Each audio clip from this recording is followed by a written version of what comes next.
ቤተሰቡን ለመበጥበጥ ትሰምኛለሽ? እንደውም ቤት የለቀሽ እንድትወጪ ፈልጋለሁ። ኧረ አባዬ እባክህ ምን ሆነህ ነው? ተረጋጋ እንጂ። ሜርሲ ዝም በይ። እነዚህ ሁለት ሰዎች የሰሩትን ስራ አንቺ አታውቂም። ስንት ዓመት የለፋውበትን ንብረቴን ለመውረስ ብላ ሴተኛ አዳሪ አምጥታ የእሷስ እሺ ቤተሰብ ብሎ ያቃታት እንጂ አንተ እንዴት እንደዚህ አይነት ነውር ውስጥ ትገባለህ? አንቺ ተረገምሽ። ሲጀመር እዚህ ነገር ውስጥ እጅሽ እንዳለበት አውቃለሁ። አንቺ እኔ ራሴን የሚሻለቅ የምገልሽ ስመለስ እዚህ ቤት ውስጥ እንዳላይሽ።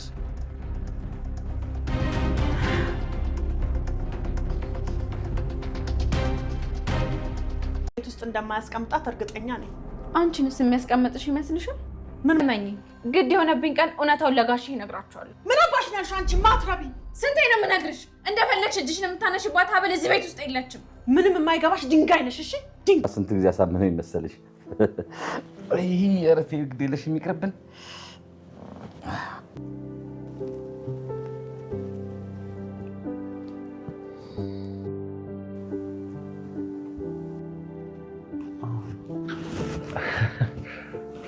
አቶ እስክንድር የማህደርን ጉድ አወቀ። አቶ እስክንድር አጸደ ማህደርን ያመጣቻት ከቡና ቤት እንደሆነ ሲያውቅ ማመን አቅቶት እዝራን አነቀው።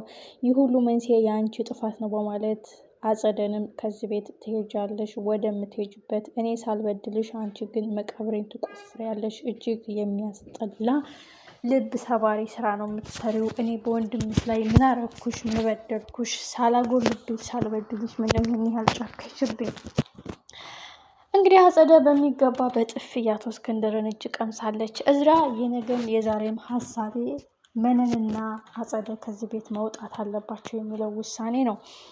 በጣም በሚያሳዝን ሁኔታ ደግሞ እጅግ የሚያሳዝነው ነገር ማህደር ከሆቴል ውስጥ ተገላ ተገኝታለች።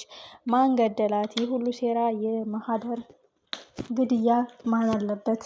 አጸደ እዝራን ተጠያቂ ለማድረግ ወይም አቶ እስክንድርን ተጠያቂ ለማድረግ የተቀነባበረ ድራማ አዘጋጅታ ካልሆነ በስተቀር እንዴት እንደዚህ ሊሆን ቻለ የሚለው ጥያቄ ብዙ አጠራጣሪ ነገር ተፈጥሯል። ወይዘሮ መነን እንግዲህ ሁሉም ነገር መስመር እየያዘልኝ ነው። እዝራ ሀብልን ወዷታል። በጊዜ ሂደት ደግሞ ነገሮች ይስተካከላሉ። እዚህ ቤት የሚወጣው ሬሳዬ ብቻ ነው፣ እኔ ውጭ ስለተባልኩ አልወጣም በማለት እንግዲህ ግግም ያለችው የቀን ጉዳይ ነው እንጂ መውጣቷ የቀን ጉዳይ ነው እንጂ መነቀሉ አይቀርም። እዝራ በስተመጨረሻ ሀብል ጋር ድብን ያለ ፍቅር እየያዘው ነው። አስተዋይነቷ፣ መልካምነቷ አቶ እስክንድርን የምትከባከብበት ሁኔታ፣ ምክንያቱም ምንም ቢሆን ምንም ብጎዳ ለአባት ስል ህመሜን እደብቀዋለሁ፣ ለአባት ስል ስቃይን እሸፍነዋለሁ የምትለው አሁን ነገሮች መስመር እየያዙ ነው። ምክንያቱም እዝራ ሀብልን በደንብ እያፈቀረች ነው። ሁሉ ነገር ከአባቱ ጋር ያላት ቅርርብ፣ መልካምነቷን፣ አባቱን የምትንከባከብበት ሁኔታ ሁሉም ነገር ስቦታል። መልካምነትሽ እጅግ ጎልቶ ይታያል። ማግባቴን እንድደሰትበት ታረግሽኝ ውሳኔዎች፣ ለአባቴ የምታረጉ ትሪትመንት፣ ሁሉም የራሳቸውን ፍላጎት ሲያሳድዱ፣ አንቺ ግን ለአባቴ የምትቆሚው ጠበቃ፣ የምትቆሚው ጥብቅና፣ የምትጨነቂለት ትሪትመንት በጣም እንድትማርኪኝ አድርጎኛል። እንግዲህ ያልተወደደችው ሙሽራ በስተመጨረሻም ፍቅር በፍቅር ሁና እዛ ቤት የቤቲቱ እመቤት ሁና የምትኖርበት አጋጣሚ ሊፈጠር ነው።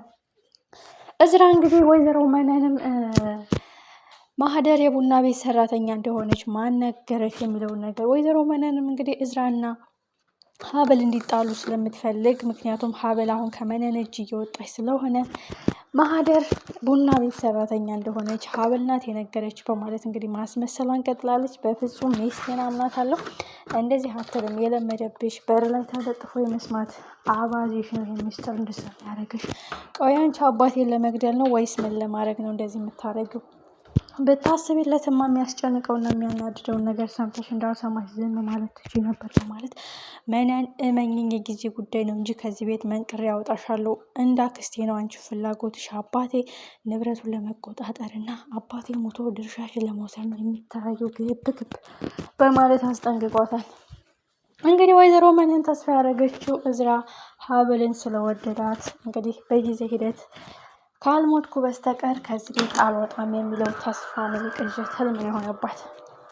ሀብል ደግሞ እንግዲህ በዛም አለ በዚህ ለአቶ እስክንድር የምታረጊው ክፋትና ተንኮል ሴራ አሁንም መቼም አይሳካለሽም። ሲጀመር ማህደር የቡና ቤት ሰራተኛ እንደሆነች የተናገርሽው ለሱ አስበሽ ሳይሆን እንዲጣሉ በዝራና በአቶ እስክንድር መሀል ከባድ ችግር እንዲፈጠር ስለፈለግሽ ነው አክስቴ። እመኝኝ ይህ ተንኮልና ክፋትሽ መቼም አይሳካልሽም እኔ እያለሁ በማለት ማህደር ሀብል አስጠንቅቃታለች። እንግዲህ ወይዘሮ መነንም ነገርየው መስመር እየያዘልኝ ነው። አሁን ቀስ ቀስ እያለ አጸድም ከዚህ ቤት ነቅ እያስወጣታለሁ እያለች ከዛ ደግሞ ቀስ እያለች አቶ እስክንድርን መግደል ነው የምትፈልገው ማለት ነው።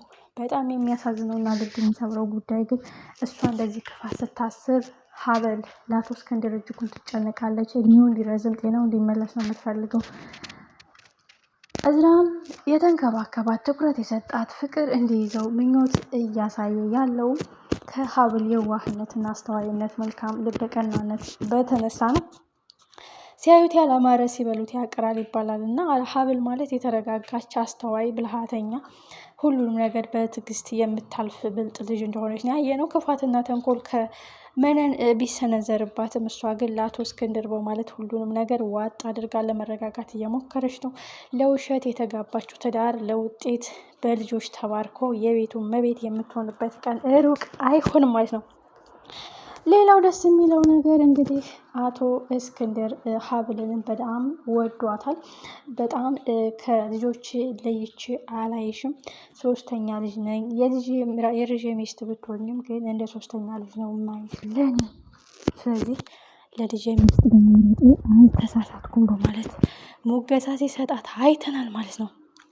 ሌላው ትልቁ ጉዳይ የአጸደ ጉዳይ ነው። አጸደ እንግዲህ አሁንም ክፋትና ተንኮሏን አልታዎችም።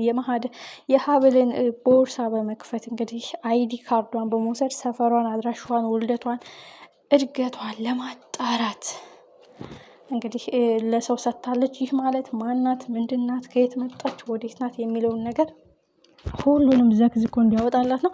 ወይዘሮ መነንም ይቺ ሴትዮ ቀስ እያለች የሆነ ነገር እየጎለጎለች ነው፣ ደግሞ ምን እያሰበች ነው በማለት እንግዲህ ዘና ፈታ እያለች ያለ እንግዲህ የማህደርን ማረፍ ሆቴል ውስጥ ተገላ መገኘቷን በስልኳ ዜና ትሰማለች። ይህን ጉዳይ ማን አደረገው? ሜቢ አጸደ ልትሆን ትችላለች፣ ምክንያቱም ሚስጥሯን ስለምታውቅባት። በኋላ ደግሞ ከአቶ እስክንድርና ከእዝራ ጋር ግብግብም ተፈጥሮ ስለነበረ በእነሱ ልታሳብባቸው የሆነ ንክኪ ተደርጎ እነሱን ወደ መቀመቅ ልትወረውርበት የሆነ ያቀደችው እቅድ ይኖራል እንጂ ያለ ምክንያት ማህደር ልትሞት አትችልም። በዛ ላይ እንግዲህ እዝራ ከአንዴም ሁለቴ የምሰራበት አካባቢ ሄጄ ነበረ፣ ወደ ክፍለ ሀገር እንደሄደች ነው የተነገረኝ በማለት እንግዲህ ለአቶ እስክንድር ሲነግረው ሰምተናል። ይህ ማለት አጸደ ምንም ከማድረግ ወደ ኋላ አትልም። የምታገኝበትን ንብረቱን የምትወርስበትን አጋጣሚ ስላበላሽባት እውነቱን ተናግራ እሷን ማስወገድና ቀሪው ሚስጥሩን እዛው መቅበር ስለፈለገች ሌላ ወንድ ሰው አምጥታለች። እሱም የመነንና የሀብልን አድራሻ፣ ውልደት፣ እድገት፣ ቤተሰባዊ ግንኙነት፣ ትውውቃቸውን ሁሉም ነገር ቁልጭ አድርጎ እንዲያመጣለን የጠየቀችው። ይህ ሁኔታ ምን አይነት ታሪክ ይፈጥራል? ምን አይነት ሁኔታ ያፈነዳል? አዋርዳለሁ ብሎ መዋረድ፣ አጋልጣለሁ ብሎ መጋለጥ፣ ሰውን አንገት አስደፋለሁ ብሎ የራሱ ጉድ ተዘግዝኮ ወጥቶ አደባባይ መዋረድ አለ። ቀጣይ ክፍል በጉጉት